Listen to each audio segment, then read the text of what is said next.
नमस्कार, welcome to me homemaker. गणेशोत्सवमधला आज एकादशीचा दिवस आहे.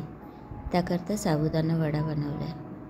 तर इथे मी साबुदाणे रात्रीच भिजत घालून ठेवले होते आणि 1 वाटी घेतले आहे साबुदाणे.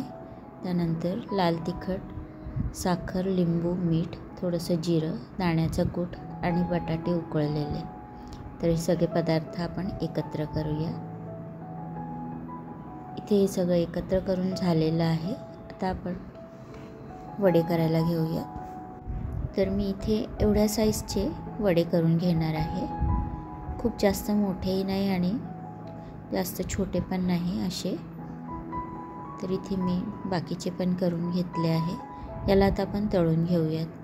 तर तेल थोडं व्यवस्थित असं गरम करून घ्यायचं आहे आणि ज्यावेळेस आपण वडे टाकतो त्यावेळेला गॅस स्लो करून घ्यायचा आहे. पलटवून घ्यायचं एक वेळा, थोडीशी खालून व्यवस्थित त्याचा कलर बदलला का, आणि त्यानंतर गॅसची फ्लेम मोठी करून मग तळून घ्यायचे.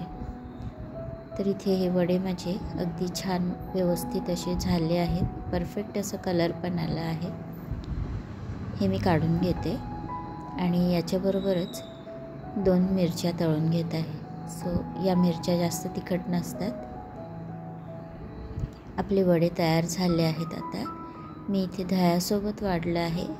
तर उपवासाकरता दही चालतो म्हणून, आणि आमच्या गणपती बाप्पासाठी नैवेद्य पण झाला आहे आज. व्हिडिओ कशी वाटली ती नक्की सांगा. लाईक, सबस्क्राईब करायला विसरू नका.